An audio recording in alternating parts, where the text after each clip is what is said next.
a esposa dele também, Bispo Lucas, Bispa Priscila, maravilhoso. Então, acho que de recado é só isso, né, gente? Já até tiraram a agenda. Feche os seus olhos, por favor. Paizinho querido, nós nos aquietamos diante do Senhor, aquietamos a nossa alma. Deus, e declaramos que estamos prontos para continuar recebendo de Ti. Já recebemos tanto durante o louvor, Pai, mas nós também queremos receber da Tua palavra. Continue a falar conosco, nosso coração, a nossa mente são abertos e receptivos à Tua palavra, a manifestação do Seu poder em nós, em nome de Jesus. Amém e amém. Amém.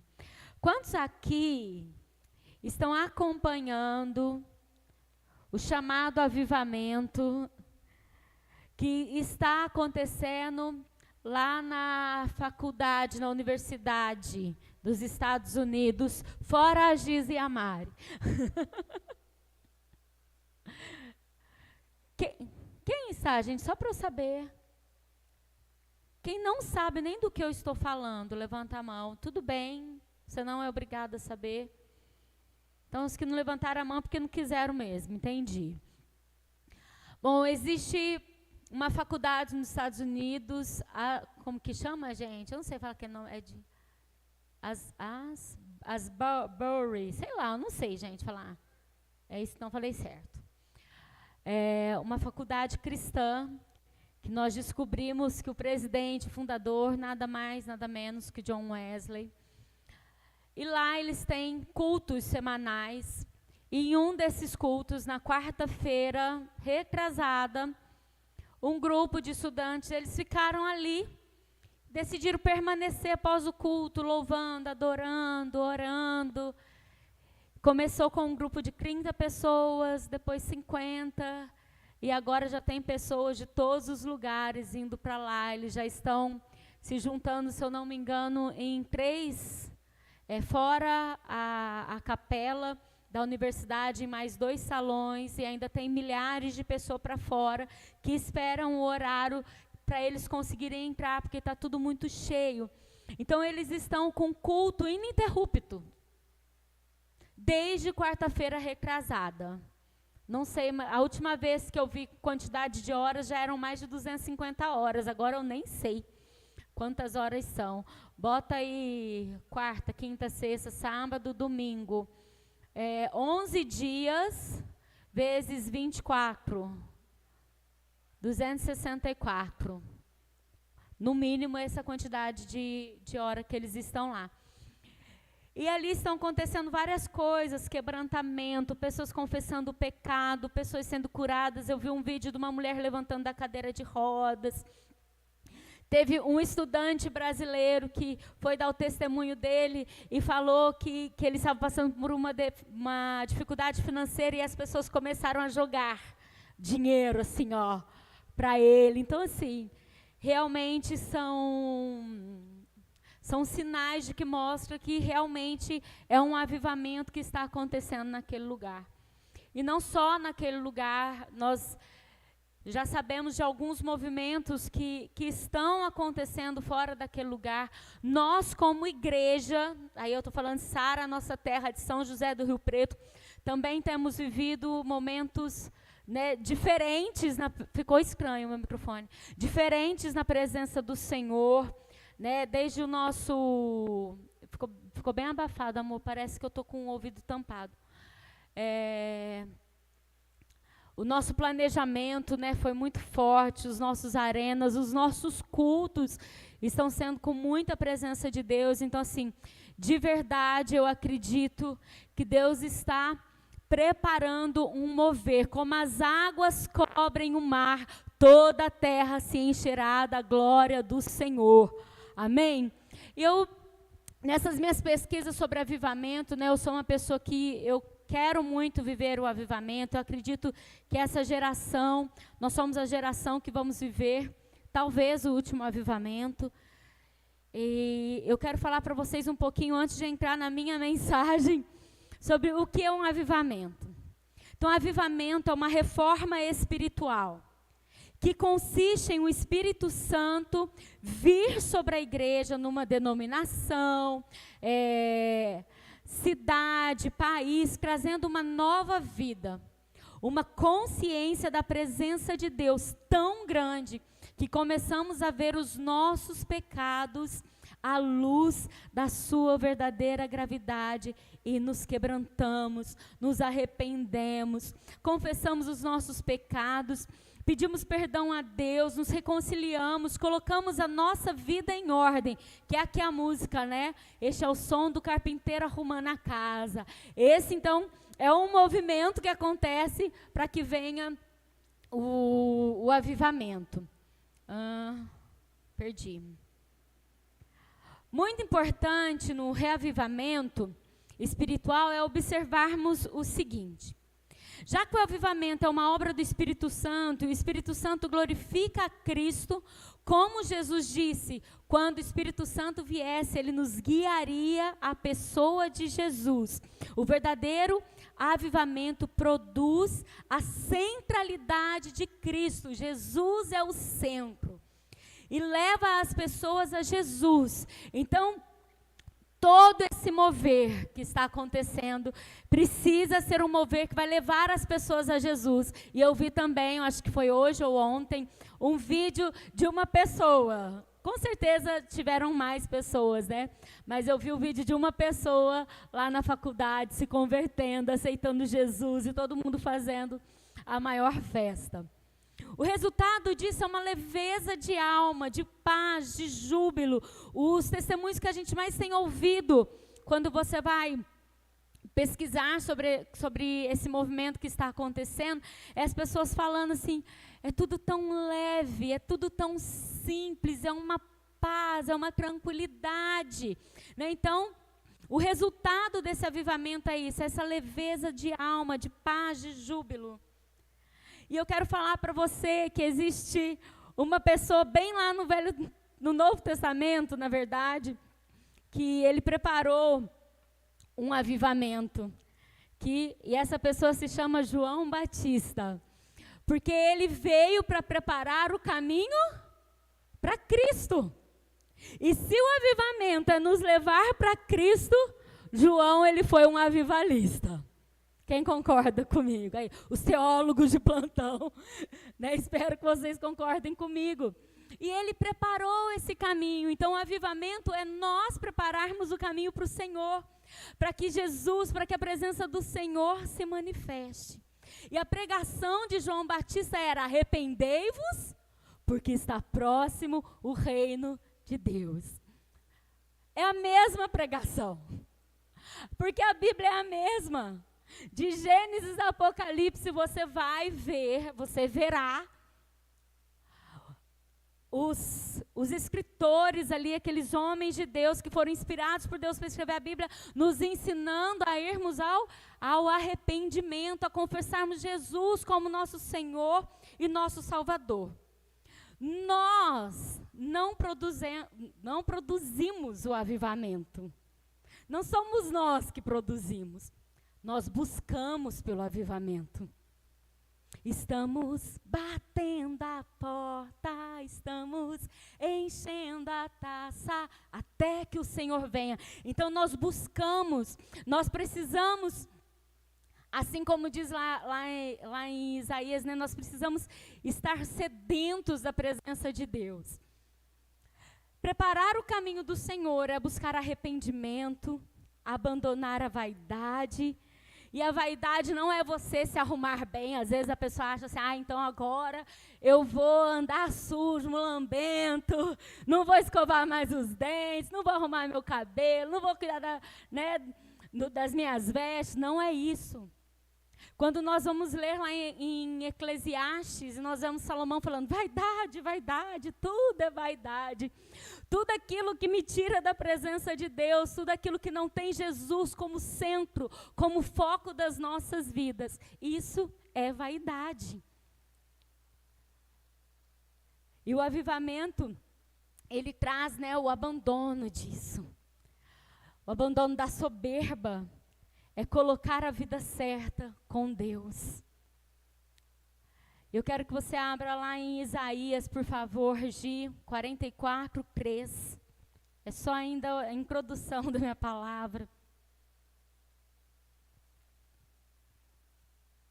E aqui o profeta Isaías escreveu o seguinte: porque derramarei água sobre o sedento e rios sobre a terra seca. Quem aqui já ficou de jejum sem comer? Você que é crente ficou. Quem ficou 12 horas de jejum? 24 horas. 36. 30, vai. 30 horas. O que acontece quando nós estamos de jejum de alimento? As 3 primeiras horas, chega ali o horário de você almoçar, a sua cabeça dói, o seu estômago fica estranho, mas logo você se acostuma, sim ou não? Quem já ficou 24 horas sem tomar água? 24, Ju? Mas sem nenhum líquido? Não, sem líquido, vai. Não pode refrigerante, suco. Nós não conseguimos. A gente consegue ficar sem comer, mas nós não conseguimos ficar sem beber, sem ingerir líquido, né? Sem tomar a água, né? Vou colocar como a água. E é por isso que aqui o Senhor fala: derramarei água sobre o sedento. Então nós precisamos ter essa sede.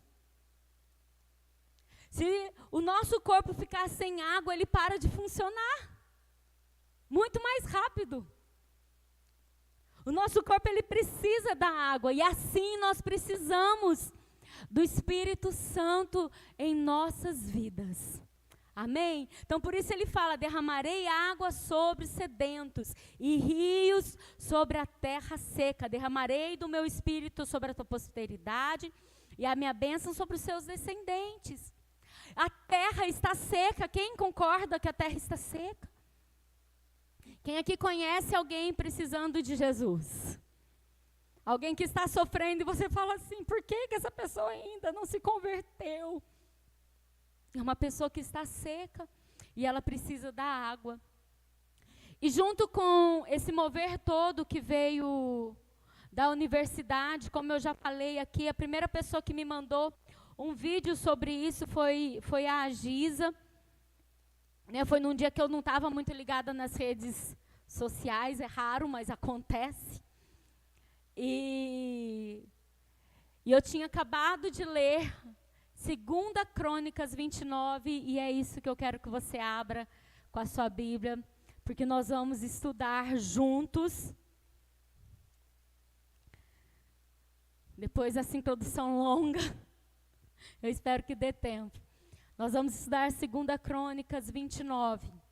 Se você nunca leu 2 Crônicas, eu vou te explicar um pouquinho. 2 Crônicas fala sobre os reis que vieram depois de Davi. E a Marlene me passou uma cola. Marlene, busca aí a cola que você me passou, que na vigília eu acho que eu tinha pedido e você me passou a quantidade de reis, lembra? Entra lá na nossa conversa rapidinho. Eu esqueço, gente, esse negócio de número. Então, tiveram vários reis depois de Davi, e a maioria deles pisaram na bola com Deus. Não seguiram o exemplo de Davi, de ter um coração quebrantado. Né? Davi, ele teve vários erros, sim, mas ele foi chamado um homem segundo o coração de Deus. Achou aí, Má? Pode, se quiser falar também, pode falar. Só para vocês terem uma noção, porque no dia aqui que eu falei até errada, e ela falei: se alguém achar, me envia, e ela me enviou. Era uma foto.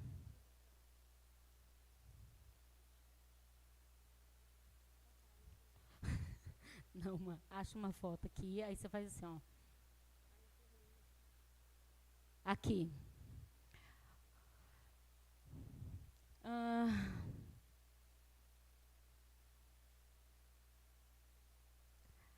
43 reis a quantidade, e apenas 10 reis agradaram a Deus. Triste, né? 43 reis. Desses 43, apenas 10 agradaram ao Senhor, a Deus.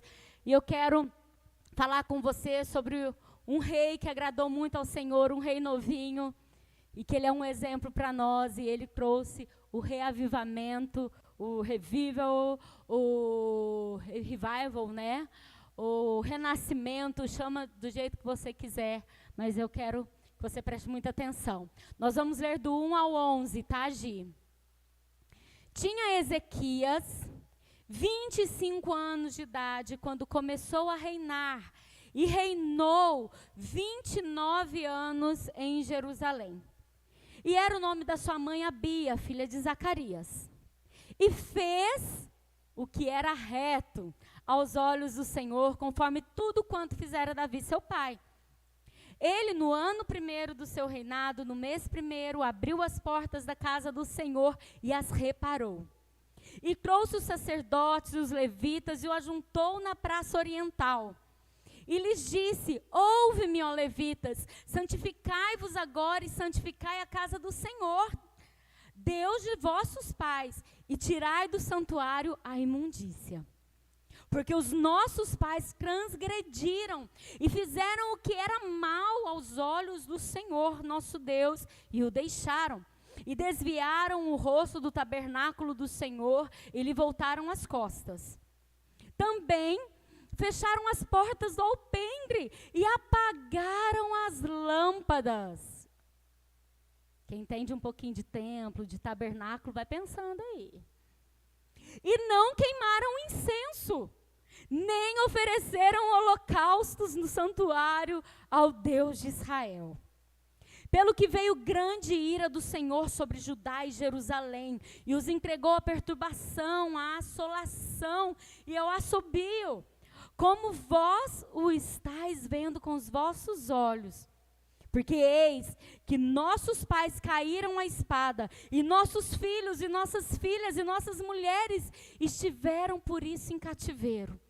Agora, me tem vindo ao coração que façamos um concerto com o Senhor, Deus de Israel, para que se desvie de nós o ardor na sua ira.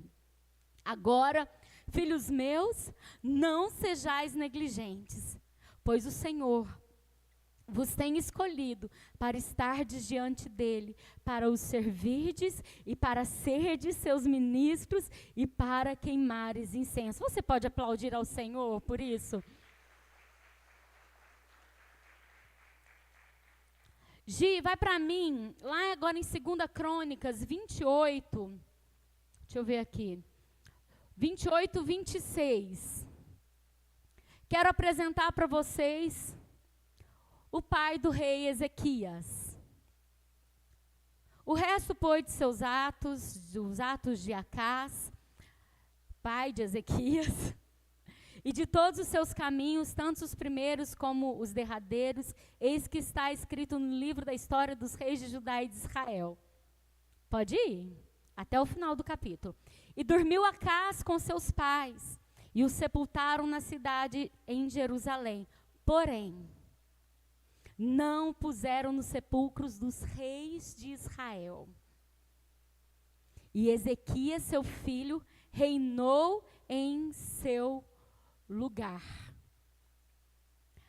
Acás, ele foi um rei que quando ele começou a reinar, ele fechou o templo, ele fechou a igreja, ele proibiu as pessoas de irem para a igreja. Ele criou outros deuses. E eu não quero ficar falando de Acás, é só para você entender de onde Ezequias veio. E o resultado de alguém que se desvia dos caminhos do Senhor é uma pessoa que não tem honra. Porque Deus honra aqueles que o honram. E nós vemos aqui Acás, quando ele morre, ele é sepultado com os pais, mas ele não é sepultado com os reis de Israel. Porque ele não foi uma pessoa, um rei reto diante do Senhor.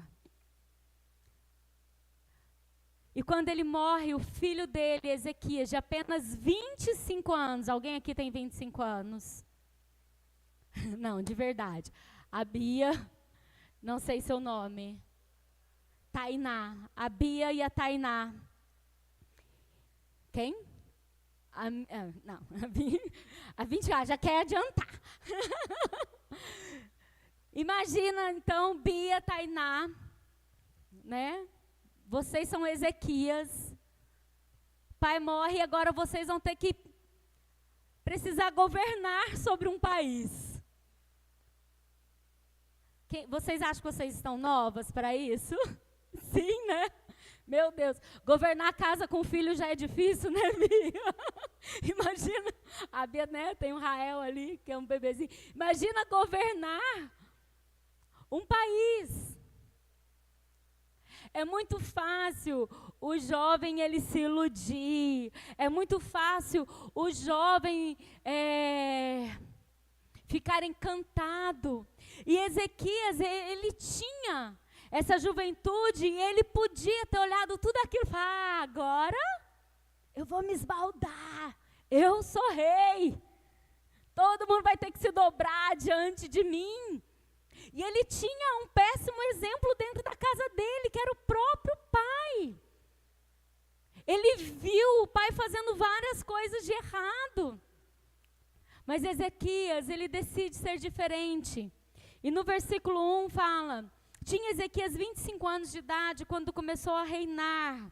E reinou 29 anos em Jerusalém. Então ele reinou até 54 anos. Sua mãe se chamava Abia e era filha de Zacarias. Versículo 2. Fez ele o que era reto perante o Senhor, segundo tudo quanto fizera Davi. Mas aí fala que Davi é pai dele. Sim, assim como ele é.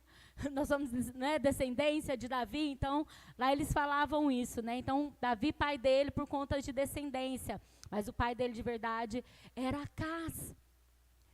Então nós vemos aqui um jovem de 25 anos que decidiu não repetir a história do seu pai. E eu quero falar isso para você.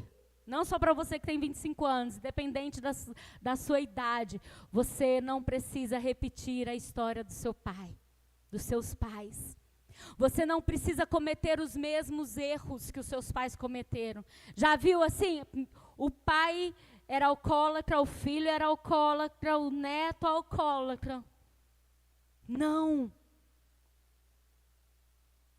O casamento da minha avó não deu certo, o casamento da minha mãe não deu certo, agora o meu casamento não vai dar certo, então é melhor eu nem casar. Você não precisa aceitar essa sentença sobre a sua vida. Ezequias não aceitou, e ele foi procurar uma referência. E talvez você não tenha uma referência dentro da sua casa, mas eu quero te dizer que aqui na igreja, que representa a sua família espiritual, aqui tem referência para você. Amém? E a maior referência que nós temos é Jesus Cristo. Continuando. No primeiro ano do seu reinado, no primeiro mês, o que ele fez, gente? Abriu as portas da casa do Senhor e as reparou. Ezequias, ele não ficou preocupado em arrumar a goteira do palácio. Entendeu? Arrumar as rachaduras. Não, deixa eu trocar esse móvel aqui. Eu quero, agora que eu sou rei, eu quero um trono de ouro de tantos quilates, de tal pedra. Não. Ele entendeu qual que era a prioridade para aquele lugar, e a prioridade era abrir as portas da casa do Senhor, e reparar, e consertar, e reformar. E aqui casa na Bíblia, ela não fala apenas do sentido físico, ela não fala apenas do sentido igreja, do sentido da casa onde você mora, mas fala da sua vida. Então, se até aqui você tem vivido repetindo a história dos teus antepassados, fazendo escolhas erradas. Eu quero te convidar a abrir a casa para o Senhor Jesus. E a reparar, e a se humilhar, e se quebrantar, e confessar. 4.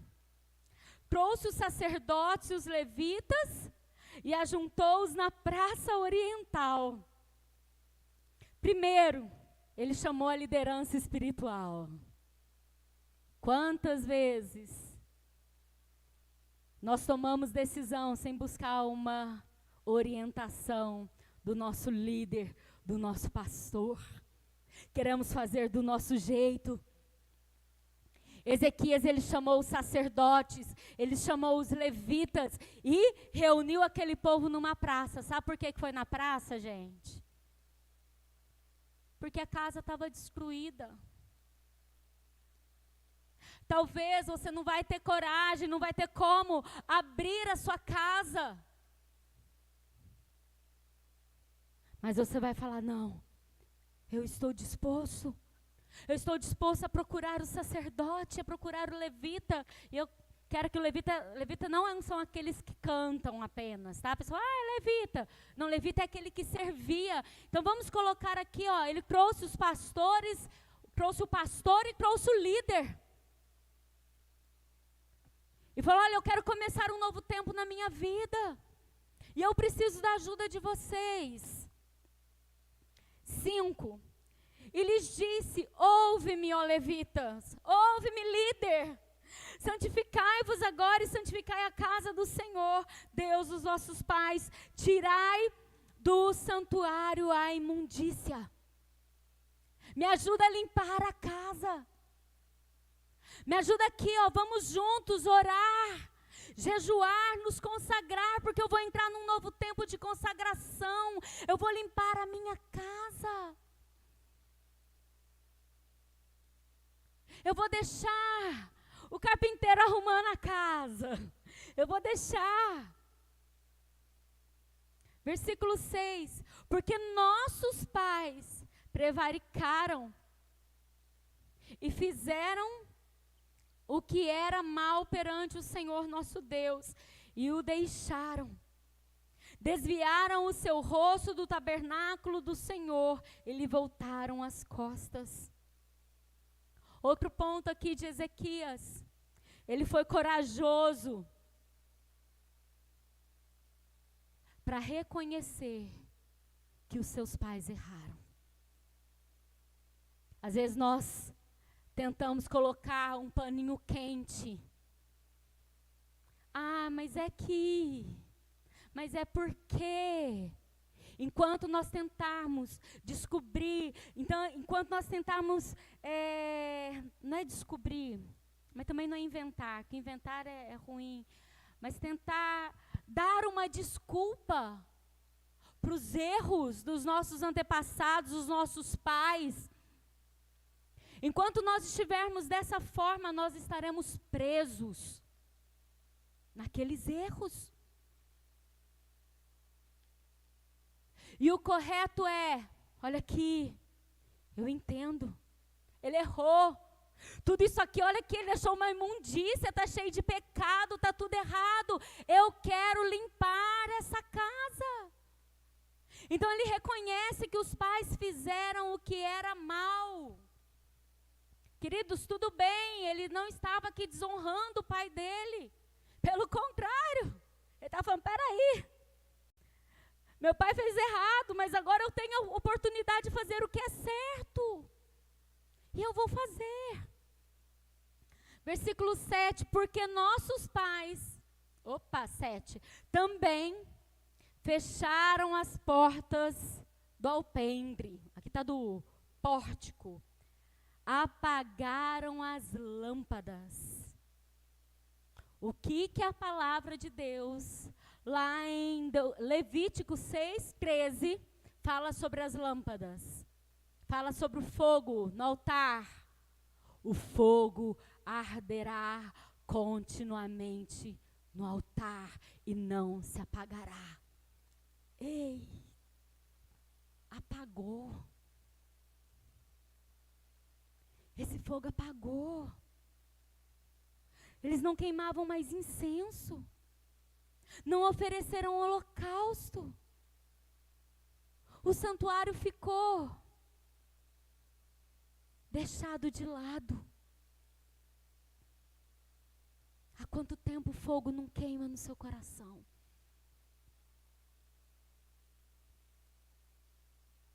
Sabe por que o fogo apagou? Porque aquele povo deixou de cuidar. Deixou de ir lá manter o fogo aceso, de cuidar, de estar sempre lá, orando, buscando, queimando incenso, fazendo holocaustos. Holocaustos é o quê, gente? É arrependimento. Aquele povo deixou de demonstrar os seus arrependimentos pelos pecados. Eles deixar de acender o incenso, deixar as lâmpadas apagadas. Isso mostra independência de Deus. Eu não preciso de Deus, eu não preciso da presença de Deus. Eu me viro sozinha, eu vou fazer do meu jeito. E foi isso que aconteceu. E desculpa, mas para mim é impossível eu ler tudo isso e não pensar na pandemia e na pós-pandemia. Quantas pessoas deixaram suas lâmpadas apagarem e até agora não botaram fogo, não botaram lenha? Está lá tudo apagado. 8. Pelo que veio grande ira do Senhor sobre Judá e Jerusalém, e os entregou ao terror, ao espanto, aos assobios, como vós o estáis vendo com os próprios olhos. Veio desânimo, veio preguiça, veio desculpas, veio perturbação, veio ira para a casa de Deus, porque ela ficou abandonada. E aqui continua, no versículo 9, porque eis que nossos pais caíram à espada, os nossos pais pecaram, os nossos pais fizeram aquilo que não era bom, e por isso, gente, olha isso que sério, e por isso os nossos filhos, nossas filhas e nossas mulheres estiveram em cativeiro. Talvez você se sinta num cativeiro hoje, com desânimo, veio para o culto hoje arrastado. Vou porque senão o pastor manda mensagem, vou porque senão o povo fica me ligando. Vou para bater o cartão. Cativo. Cativa a tristeza, cativa a solidão, cativa a angústia, cativa a dor, cativa a perturbação. E tudo isso pode ser consequência de erros lá de trás. A palavra de Deus, lá em Salmos 126, de 1 a 6, fala que os nossos filhos, eles colhem o resultado das nossas decisões. Quando o Senhor trouxe do cativeiro, os que voltaram a Sião estavam como os que sonham. Então a nossa boca se encheu de riso, a nossa língua de cântico. Então se dizia entre as nações, grandes coisas fez o Senhor. Grandes coisas fez o Senhor por nós e por isso estamos alegres. Vai. Faz-nos regressar outra vez o cativeiro, Senhor, como as correntes do sul. Uai, tô achando que não é isso, não. Eu marquei errado, gente. Deve ser, é outro... 126, Gi, você tá? Então eu marquei errado. É quando fala que a bênção, né, que existe sobre nós, ela alcança os nossos filhos. As nossas decisões, quem vai colher muitas vezes as consequências são os nossos filhos. Uma vez eu ouvi o seguinte, durante o tempo da pandemia, uma pessoa falou assim, que não estava nem aí, porque não era ela mesma que ia colher tudo aquilo. Ixi, até aconteceu, eu não lembro que situação que era, que eu estava conversando com ela, ela falou assim, até acontecer isso aí, ó, nem vou estar mais viva. Mas seus filhos, seus netos. Gente, que sobrenatural ontem ver a Bispa Lúcia ali passando o bastão, passando o legado dela não apenas para a Bispa Priscila e para o Bispo Lucas, mas para o Davi, que tem 16 anos. E ela profetizou, né, sobre essa geração e falou, vocês verão seus filhos e os seus netos. Né, e eu fiquei pensando, falei, eu colho hoje, né, as minhas filhas no altar comigo. Fruto dos meus pais que não abandonaram o altar. E eu creio que eu vou ver os meus netos, as minhas netas, se eu tiver, né, se Jesus não voltar antes, servindo. Servindo. Que delícia. Que delícia ver os nossos filhos envolvidos, lavando banheiro de igreja, varrendo. Não é só aqui, não, gente. Isso aqui, ó, é a pontinha do iceberg. Do iceberg bom de Deus. E eu quero uma pausa para uma reflexão. Você gostaria que os seus netos e os seus filhos fizessem para Deus aquilo que você está fazendo hoje?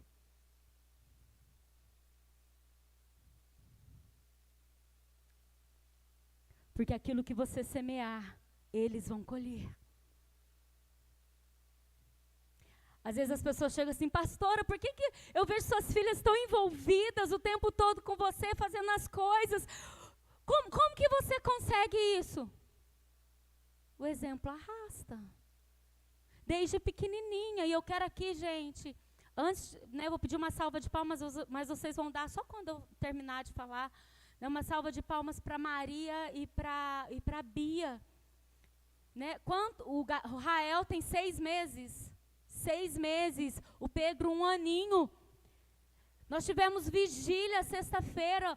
O Olentino e a Bia chegaram aqui, acho que 18h30, 19 horas no máximo, e ficaram com o Rael até o final. O Pedro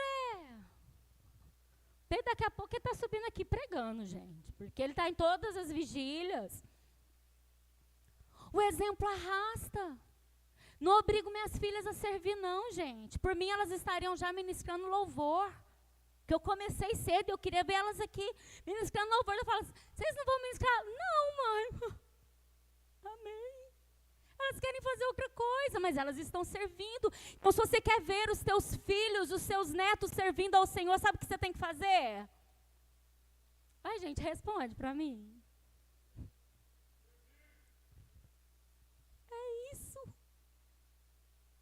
É servir. Você quer ver o seu filho orar? Ele precisa te ver orar. Você quer ver o seu filho jejuar? Ele precisa te ver jejuar.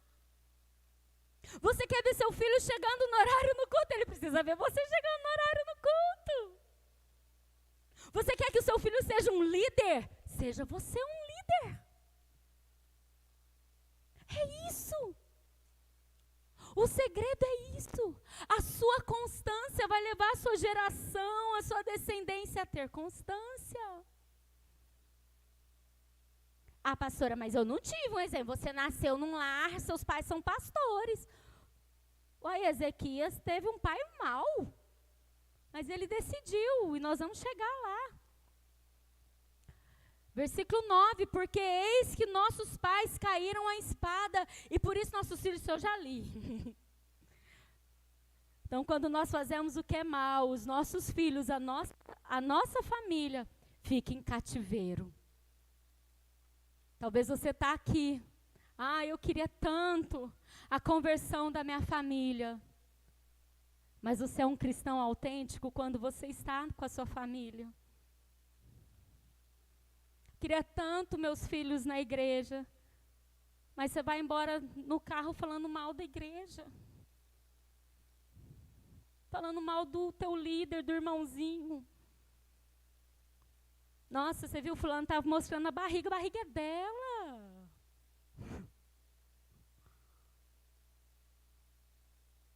Fale aquilo que você gostaria de ouvir dos seus filhos. Queria que meu filho dançasse na presença do Senhor, igual o Juninho dança. Cadê o Juninho? Nem está aqui, está aqui. Né, o Ju, gente, eu acho que ele é o coração mais puro dessa igreja. O Juninho, o coração lindo que esse menino tem. Né, queria, né? Ele está lá na ordem de culto. Dá até, fala, poxa, eu vou pedir para acender a luz, o menino está lá na sala do trono. Aí deixa a luz apagada. Eu queria. Ju, você teve esse exemplo na sua casa? De buscar ao Senhor, de estar na igreja? Não, né? Seus pais não são de ficar adorando ao Senhor.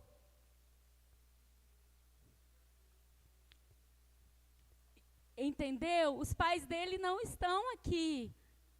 Mas sabe por que ele é assim? Porque ele decidiu. Foi por ele que falou. Foi uma decisão minha. Foi uma decisão minha. E os pais dele são maravilhosos. A mulher dele faz uma lasanha maravilhosa. Super queridos. Mas os pais não estão aqui. Mas ele decidiu.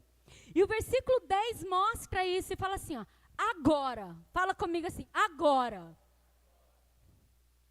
Me tem vindo ao coração que façamos um concerto com o Senhor, Deus de Israel. Aqui na minha Bíblia fala assim, ó, gostei mais da versão da minha Bíblia.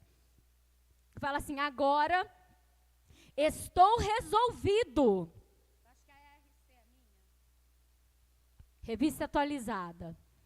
Estou resolvido fazer uma aliança com o Senhor, Deus de Israel, para que se desvie de nós o ardor da sua ira.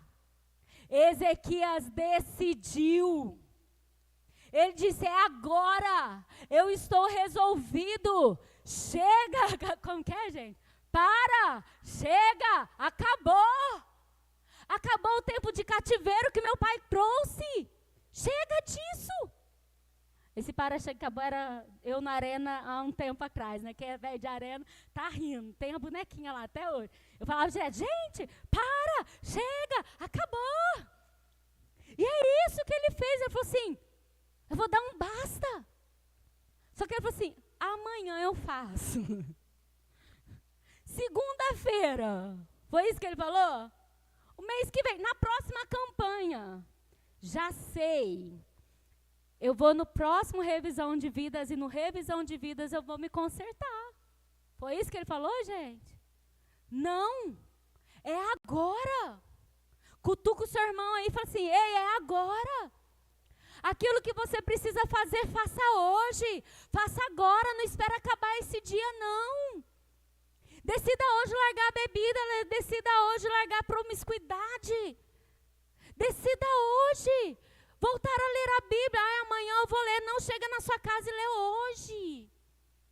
Amanhã eu vou começar a orar. Não, é hoje. O mês que vem eu vou entrar para a ordem de culto. Não, é hoje. Já procura a Milena. Fala, Milena, não estou aqui.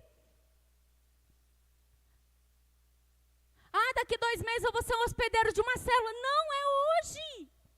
É agora. Isso serve para a sua vida, para a sua vida pessoal também. No final do ano eu vou fazer tal curso. É hoje, é agora. Vou procurar um médico para ver aquela dor que está persistindo. É agora. Decida. Dá um basta. Gente, existem coisas que o nosso pastor, pastora, líder, pai, mãe, irmão, irmã, não consegue fazer por nós. Mas o problema é que a gente fica lá sentado e lamentando. Mas eu não tive um pai que fizesse isso. Mas chega. É a sua decisão, é a sua vida. E posso falar, não é só a sua vida. É a sua descendência. São os seus filhos. São os seus netos. Versículo 11, filho meu, não sejais negligentes, pois o Senhor vos escolheu para estardes diante dele para o... Ah, não, gente, vai. Eu vou contar 1, 2, 3. 1, 2, 3. E a gente vai ler junto. No filho meu, você vai colocar o seu nome. Amém, igreja? Amém. Vamos lá. 1, 2, 3.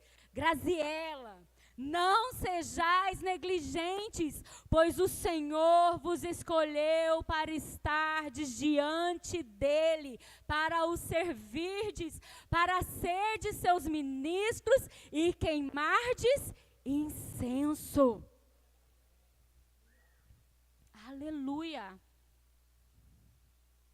O Senhor não te chamou para ficar sentado. O pastor falou assim para mim: você não vai bater no povo. Eu não estou batendo. Estou falando com muito amor. Muito carinho, porque eu amo demais vocês. O Senhor te chamou para servir. E servir diante dele começa com uma vida de oração. Começa com uma vida de leitura da palavra.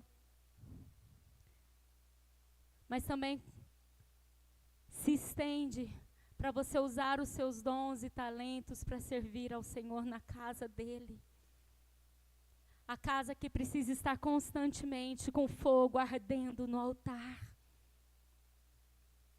E você é chamado para manter esse fogo. Quando nós temos responsabilidade, colocar o seu serviço, o seu trabalho. Quem aqui acorda todo dia querendo ir trabalhar? Uhul, hoje eu vou trabalhar. Vou acordar 7 horas da manhã mesmo tendo dormido às 2 da madrugada. Uhul! Sim, não, por isso que eu mudei. Você não levantar a mão. Mas você vai, se você tiver uma reunião. Eu estava vendo aqui os status da Flavinha, né? Que ela faz unha com a Maria Olívia às 7 horas da manhã. Ê, Maria não tá aí, né? Toda vez que eu olho o status da Flávia, eu falo: ei, tirou a Maria da cama. E por que a Maria sai cedinho da cama? Porque ela tem um compromisso com alguém. Sabe o que eu quero te explicar aqui? Se você tiver um compromisso com a casa do Senhor, você não vai ficar deitado na sua cama, se lamentando, preso no cativeiro que os seus pais colocaram para você. Ou que você mesmo colocou para você, ou que outra pessoa colocou para você. O nosso lema deste ano com a liderança é envolver para crescer e permanecer. Você quer crescer no Senhor? Se envolva. Você quer permanecer no Senhor? Se envolva. Se envolva. O pastor vive falando, né? Chama o irmão para comer um churrasco na sua casa. Chama para tomar um café. Se envolva. Vem para os cultos, vem para a conferência. Você que está aqui em Rio Preto ainda não fez sua inscrição da conferência. Se envolva. Se envolva.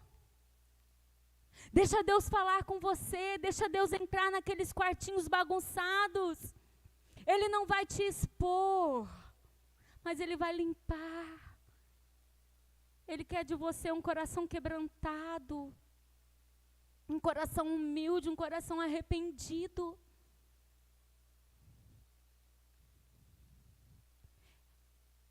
É você por você.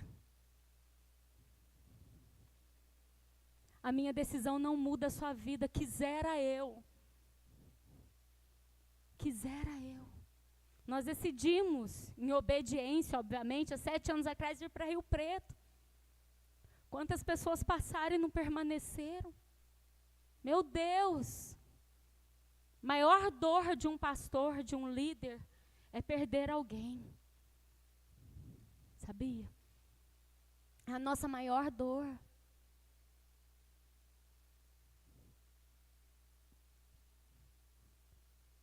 Uma decisão tirou elas.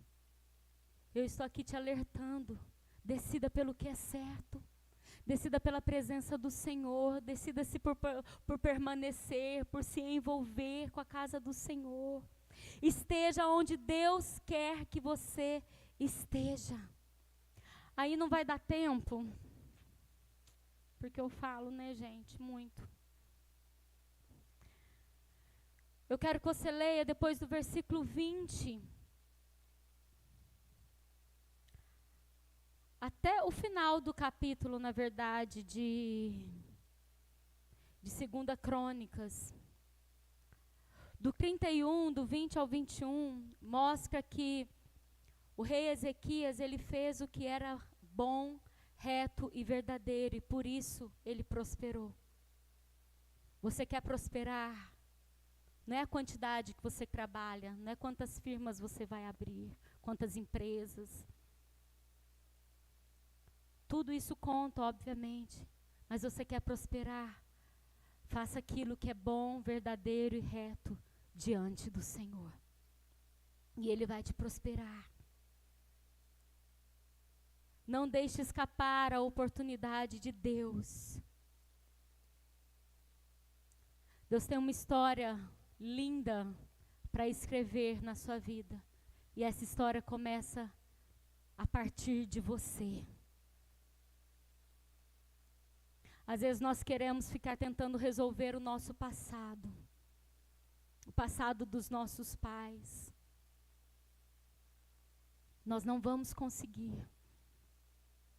Não vamos. O passado a gente não resolve. O passado a gente aceita e ressignifica. A gente olha para tudo que aconteceu, sabe? Foi isso que Ezequias fez. Ele ressignificou. Ele olhou para trás e falou assim: caraca, meu pai fez tudo que era errado. Olha o que esse povo está sofrendo. Está todo mundo preso em cativeiro. O país preso em cativeiro. Eu vou fazer diferente. Eu sei o caminho. Eu vou procurar ajuda. E eu vou abrir a casa de Deus. E foi isso que ele fez. E você? O que você vai fazer com o seu passado? Quantas pessoas saíram da igreja porque o irmãozinho não cumprimentou? Ai, porque aconteceu isso. Uma vez uma pessoa veio conversar comigo. Ela tinha sido muito machucada. E ela, tipo, ai, porque eu quero que você seja minha pastora e que não sei o que tem. Tarará, tarará. Eu falei, deixa eu te explicar. Eu vou te machucar.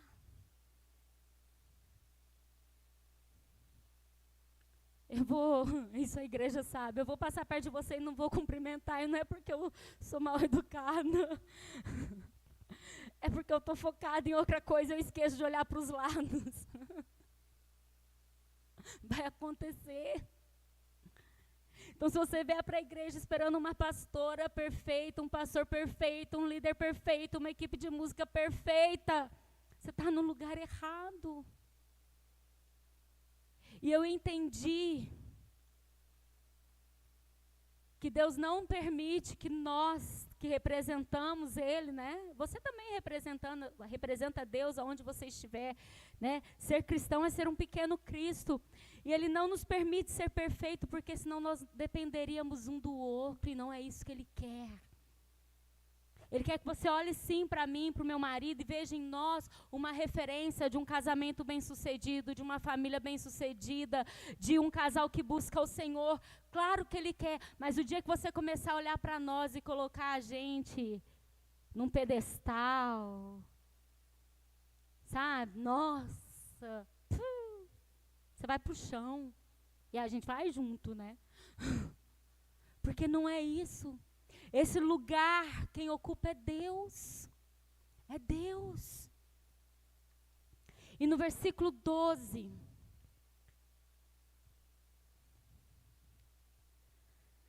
Acho que é do... Jesus, não. Me ajuda, amor. No versículo 12. De 2 Crônicas 29, 12, fala assim: então... Eu li até o 11, né? Li. Então, se levantaram os levitas. Aí vai falando o nome deles. Vai falando fulano, filho de fulano, que é filho de ciclano. Darará, darará.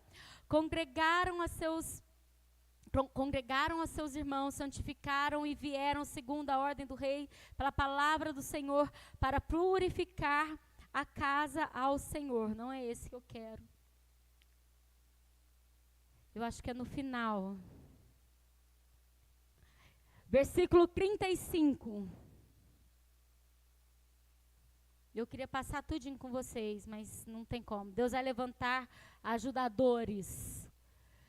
Isso no versículo 12. No 15 a 16, teve uma palavra que ativou, né? A partir da decisão de Ezequias, houve, né, um avivamento, um despertar na sua casa, na sua família, né? A partir de uma palavra, de uma decisão sua, a sua casa pode ser ativada para servir ao Senhor. E o versículo 35 fala assim: além dos holocaustos em abundância, houve também a gordura das ofertas pacíficas e as libações para os holocaustos. Assim se estabeleceu o ministro na casa do Senhor, Ezequias e todo o povo. Ai, não é. Aquela parte, amor, me ajuda. Gente, é tão importante essa parte. No versículo 17, enquanto o pastor me ajuda, mostra que em 16 dias, tudo foi organizado, em apenas 16 dias.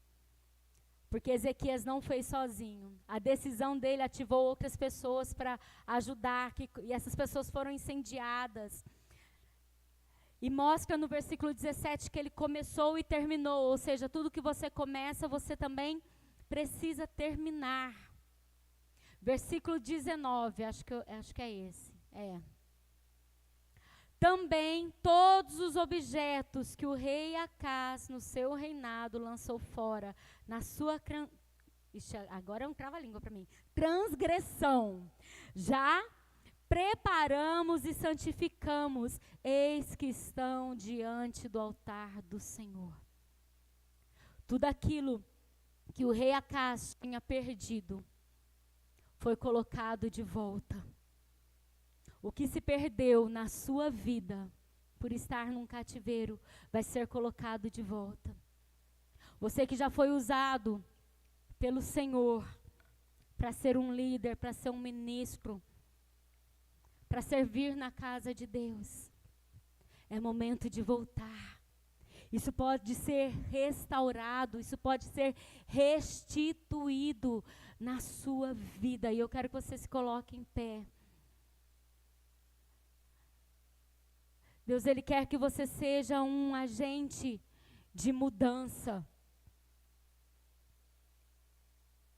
Mas para isso você precisa querer essa mudança. Mostra que o primeiro holocausto que o rei Ezequias fez, tinha 7.000 cordeiros. No final, quando ele vai fazer o holocausto novamente, porque se juntaram mais pessoas a ele, foi oferecido como oferta, como holocausto, 3.000 cordeiros e mais 600 bezerros, bois, se eu não me engano. Feche os seus olhos. Nós vimos aqui que Ezequias, ele foi o responsável por um avivamento naquele país. Através dele, a casa do Senhor foi aberta. Através dele, a casa do Senhor foi restaurada. Através dele, o fogo voltou a queimar. O incenso voltou a ser queimado. Através dele, voltaram-se a fazer holocaustos e ofertas. Mas tudo começou quando ele se colocou na brecha dos seus pais, do seu pai, e ele decidiu fazer diferente.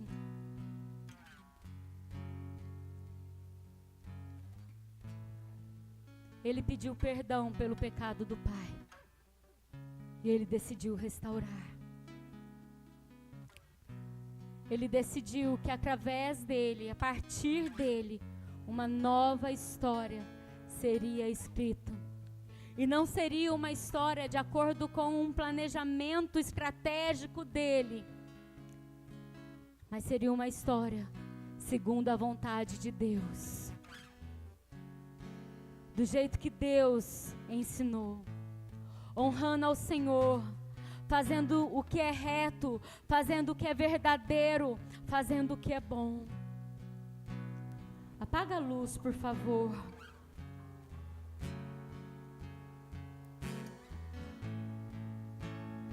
Talvez enquanto eu estava pregando, você lembrou de algumas coisas que têm te prendido. Talvez você tenha deixado de servir na casa do Senhor, porque você foi machucado um dia. Foi machucado por um amigo, por um irmão de discipulado, por um líder, por um pastor, por um bispo.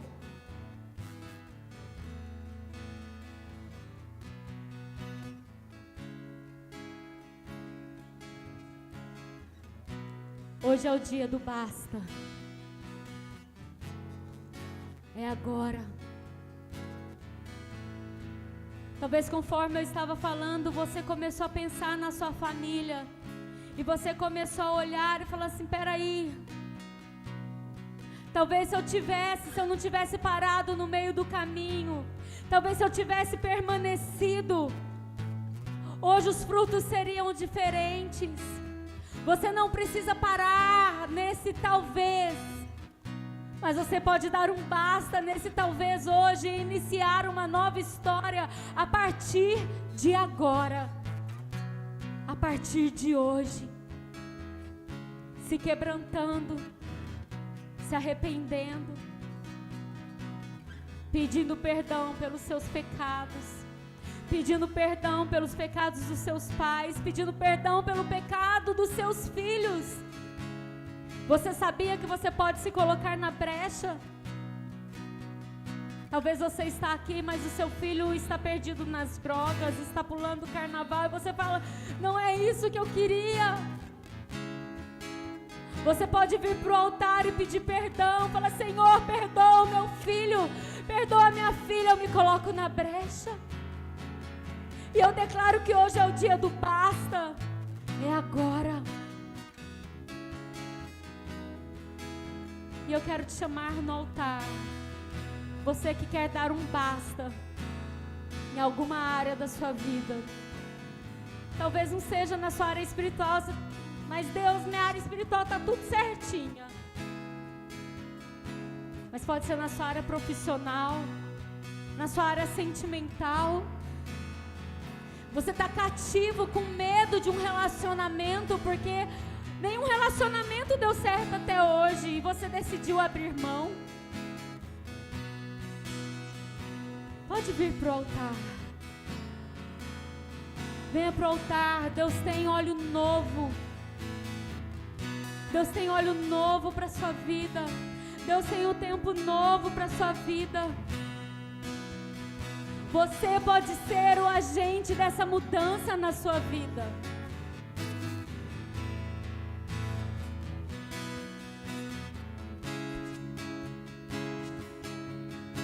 É possível.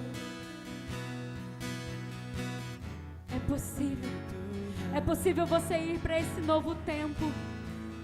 É possível Deus escrever uma nova história. É possível.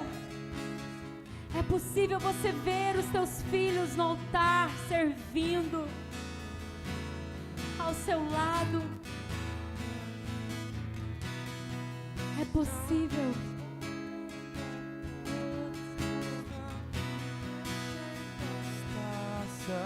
O que se perdeu será colocado de volta.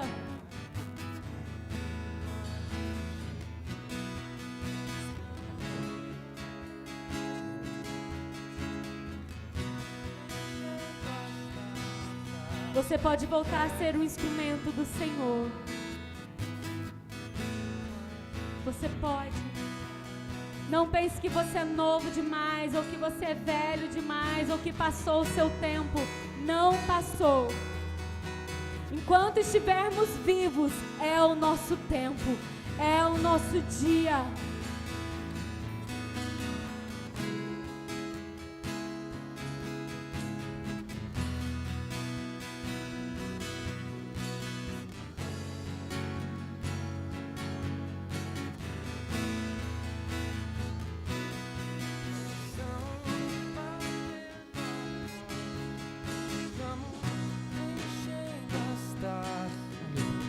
Vai orando, vai orando. Se você não veio aqui na frente, mas o Espírito Santo está levando você a ter esse entendimento, o entendimento de decidir, decisão. Essa é a nossa vida. Se você viver a tua vida por sentimentos, o diabo vai te enganar. Mas se você viver a sua vida por decidir, eu decido, não é sentimento, é a verdade. A tua vida vai mudar, a tua história vai mudar. Pastor, mas eu decidi ontem, errei. Decida novamente hoje. Não deixe o diabo roubar aquilo que Deus tem para a tua vida. Não deixa a carga negativa que você leva da sua família roubar aquilo que Deus tem para você. Deus tem algo novo para você hoje, mas a tua decisão precisa ser hoje. Hoje eu decido. Ou eu paro, fico passivo, ou eu continuo andando, caminhando. Pode ter uma pedra no meio do caminho, te derrubou, se levanta, sacode a poeira e continua. Continua, Deus está te levando a continuar. Deus quer trazer um entendimento em você. Você não pode parar. Quem para morre. Quem para morre. Quem para peca. Quem para erra.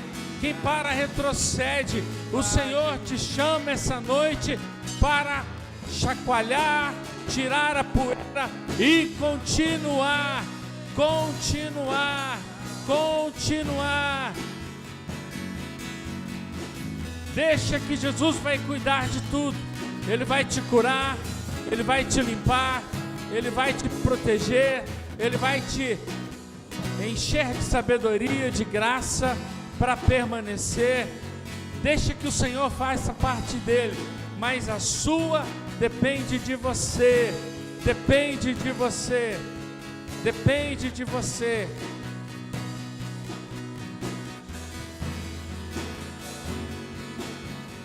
A palavra do Senhor diz que Ló olha para Abraão e toma uma decisão precipitada. Ele não honrou o tio dele. Ele simplesmente falou: eu vou para esse lado, porque esse lado é o melhor. E muitas vezes você tem decidido caminhar por lados que aos seus olhos parece o melhor. E você sai do centro da vontade do Senhor. A palavra do Senhor fala que Ló colheu coisas ruins. A esposa morreu. A continuidade da vida de Ló não foi uma coisa boa. Foi de maldição com as filhas. Diferente da vida de Abraão, que permaneceu no centro da vontade de Deus. Abraão foi marcado e é marcado até hoje como pai da fé, porque ele não negociou a presença de Deus com a carne, com o diabo, mas Abraão, ele permaneceu. A palavra de Deus fala que o diabo tentou Jó. Jó foi tentado até a última instância, perdeu os filhos, perdeu tudo, mas Jó também não negociou a presença de Deus. E porque ele não negociou a presença de Deus, Deus restituiu tudo. Deus deu tudo de novo para Jó. Então você tem exemplos na Bíblia de homens que desistiram e de homens que continuaram, homens que perderam e homens que ganharam, porque decidiram pela presença de Deus. Põe a mão no teu coração e fala: Espírito Santo, eu quero ser guiado por Ti. Espírito Santo, a minha vida te pertence e a minha vida também tem um propósito. Espírito Santo, me ajuda a entender esse propósito e a permanecer nesse propósito. Fala para ele, se a dor está me impedindo de continuar no propósito, tira essa dor. Se as frustrações têm assolado a minha vida, fala para ele: eu entrego a Ti todas as minhas frustrações, porque o Senhor vai me guiar e o Senhor vai me fazer vencer, o Senhor vai me fazer prosperar. E se algum dia você errou,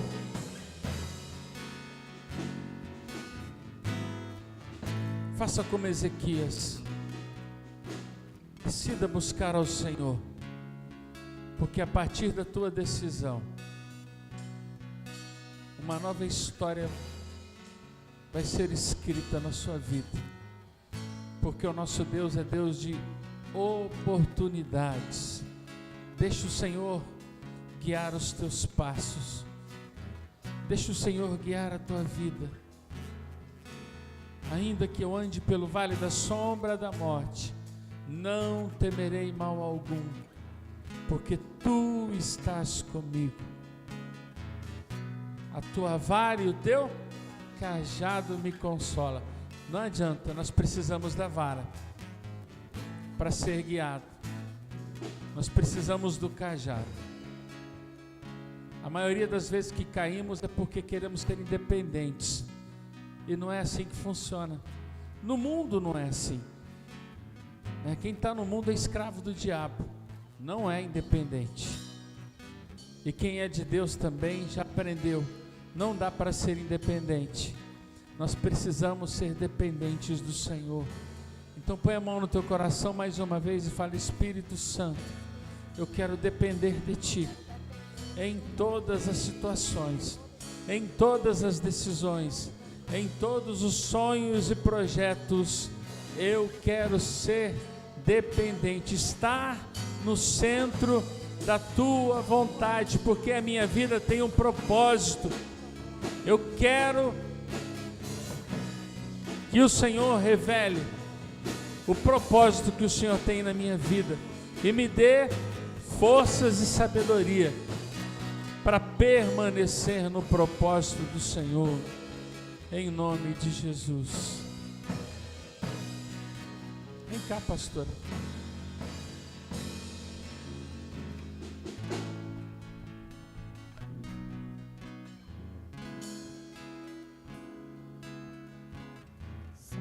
Amém. Faça assim com a sua mão. Só um pouquinho. Eu acho que é para outra música. Fala assim, ó. Uma nova história Deus tem pra mim. Quero ouvir você. Uma nova história. Uma nova história Deus tem. Sua voz. Pra mim. Um novo tempo. Um novo tempo. Não precisa de violão, não. Pra mim. Tudo aquilo que perdido foi, ouvirei de sua voz. Sem violão eu pedi. Te abençoarei mais uma vez, mais forte. Uma nova história Deus tem pra mim. Um novo tempo. Um novo tempo Deus tem pra mim. Tudo aquilo que perdido foi, ouvirei de sua boca, te abençoarei. Está sobre ti a bênção do Senhor, para que essa nova história seja escrita com a unção, com a graça, com o amor dele, nos levando todos os dias ao centro da vontade do Pai, porque ali é o lugar de segurança, ali é lugar de bênção, de proteção, de prosperidade, ali é lugar de plenitude, e é esse lugar que eu profetizo sobre a sua vida, sobre a vida da sua família,